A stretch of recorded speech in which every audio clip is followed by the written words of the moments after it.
সৌৰজগতৰ কোনটো গ্ৰহত জীৱক সমৰ্থন কৰে অৰ্থাৎ জীৱ পোৱা যায়? পৃথিৱীত। যদিও আমাৰ সৌৰজগতৰ আন শৰীৰৰ যেনে শনিৰ, চন্দ্ৰ, টাইটান এনে লাগে যেন তেওঁলোকে এসময়ত কোনো ধৰণৰ জীৱৰ প্ৰতি আতিথ্যশীল হ'ব পাৰিলেহেঁতেন, আৰু বিজ্ঞানীসকলে এতিয়াও মংগল গ্ৰহৰ পৃষ্ঠৰ তলত জীৱাণু খনন কৰাৰ আশা ৰাখিছে।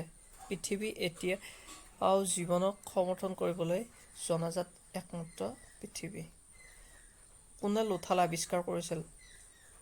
পুৰাতত্ত্ববিদ এছ.আৰ. ৰাওৱে। প্ৰত্নতাত্ত্বিক এছ.আৰ. ৰাওৱে দলবোৰক নেতৃত্ব দিছিল যিয়ে 1954 পৰা 63 চনত বন্দৰ চহৰ লোথালকে ধৰি কেইবাটাও হৰপ্পা স্থান আৱিষ্কাৰ কৰিছিল।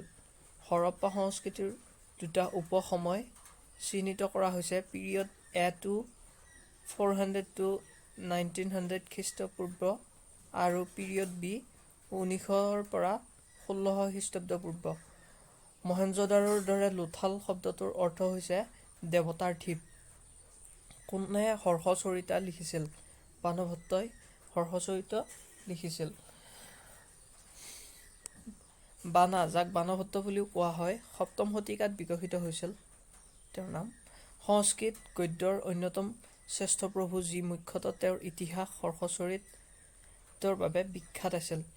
হৰ্ষৰ জীৱনত বৌদ্ধ সম্ৰাট হৰ্ষৰ ৰাজকীয় আৰু সময়ৰ চিত্ৰ। গংগোত্ৰী, যমুনা, কেদাৰনাথ, বদ্ৰীনাথ আৰু মুছৰি কোন ৰাজ্যত আছে? উত্তৰাখণ্ডত। উত্তৰাখণ্ড ৰাজ্যৰ গড়ৱাল অঞ্চলত অৱস্থিত এই বৰতনীত 4টা স্থান আছে: যমুনোত্ৰী, গংগোত্ৰী, কেদাৰনাথ আৰু বদ্ৰীনাথ। বিশ্বৰ প্ৰথম মানচিত্ৰ কোনে নিৰ্মাণ কৰিছিল? বিশ্বৰ প্ৰথম মানচিত্ৰ এনাক্সিমাণ্ডাৰ। এনাক্সিমাণ্ডাৰে বিশ্বৰ প্ৰথম মানচিত্ৰ অংকন কৰিছিল। পৃথিৱীৰ মানচিত্ৰ তৈয়াৰ কৰাৰ আটাইতকৈ প্ৰাচীন গ্ৰীক আছিল এনাক্সিমাণ্ডাৰ।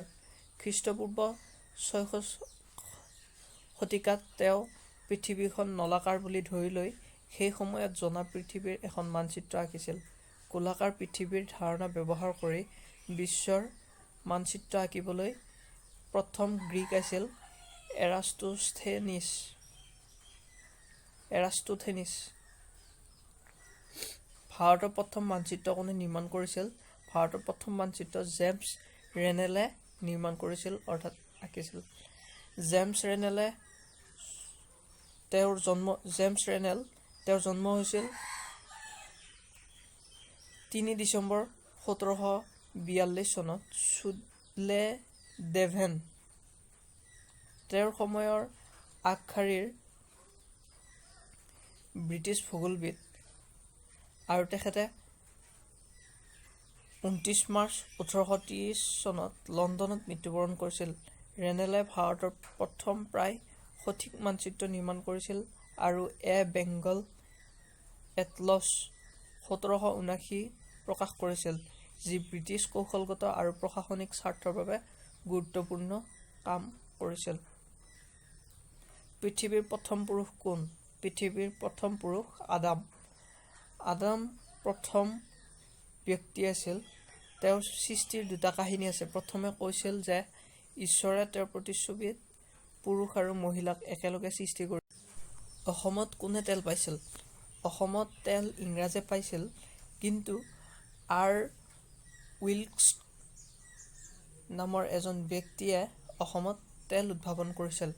অসমত তেলৰ আটাইতকৈ পুৰণি ৰেকৰ্ড কৰা প্ৰসংগটো 46তম ৰেজিমেণ্ট নেটিভ ইনফেন্ট্ৰীৰ লিউড আৰ.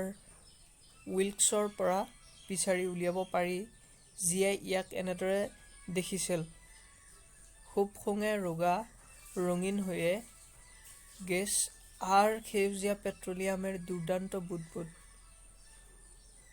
1825 6, 7, 8 চনত সম্পাদন কৰা অসম আৰু চুবুৰীয়া দেশসমূহৰ জৰীপৰ স্মৃতিগ্ৰন্থত এনেদৰে পোৱা যায়: অসমত কোনে চাহ আৱিষ্কাৰ কৰিছিল? অসমত ৰবাৰ্ট ব্ৰুছে চাহ আৱিষ্কাৰ কৰিছিল। ইউৰোপলৈ অসমৰ চাহ জোপোহাৰ পৰিচয় অসমৰ চাহ জোপোহাৰ পৰিচয় এজন স্কটিছ দুঃসাহসী ৰবাৰ্ট ব্ৰুচৰ সৈতে সম্পৰ্কিত, যি স্পষ্ট 1823 চনত ইয়াৰ সন্মুখীন হৈছিল। খবৰ অনুসৰি ব্ৰুচে অঞ্চলটোত ব্যৱসায় কৰোঁতে উদ্ভিদটো অসমত বন্য হৈ থকা দেখিছিল। ইয়াতে উদ্ভিদটো বুলি ক'বলৈ গ'লে চাহগছ অসমত বন্য অৰ্থাৎ হাবি বনৰ দৰে হৈ থকা দেখা গৈছিল। কিমান চনত অসম চাহ কোম্পানী প্ৰতিষ্ঠা কৰা হৈছিল? 1839 চনত অসম চাহ কোম্পানী প্ৰতিষ্ঠা কৰা হৈছিল। 1938 চনত এই বাগিচাৰ পৰা সূক্ষ্ম মানদণ্ডৰ চাহল লণ্ডনত উপস্থিত হোৱাৰ লগে লগে চহৰখনৰ বাণিজ্যিক চক্ৰই অসমত চাহ খেতিৰ প্ৰতি তীব্ৰ আগ্ৰহ লয় আৰু চাহৰ ওপৰত ইষ্ট ইণ্ডিয়া কোম্পানীৰ প্ৰশাসনৰ পৰীক্ষামূলক সম্পত্তি অধিগ্ৰহণ কৰিবলৈ 1839 চনত অসম কোম্পানী নামেৰে জনাজাত এটা কোম্পানী গঠন কৰা হয়।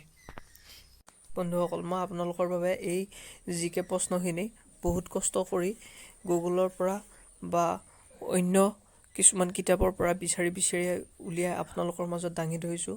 যদি ক'ৰবাত কিবা ভুল হৈছে আপোনালোকে কমেণ্ট ছেকশ্যনত লিখি দিব আৰু মোৰ ভুলবোৰ শুধৰাই দিব। লগতে মোৰ চেনেলটো ছাবস্ক্ৰাইব কৰিব। মই আগলৈকেও এনেধৰণৰ ভিডিঅ' আপোনালোকৰ মাজত দাঙি ধৰি থাকিম। ধন্যবাদ।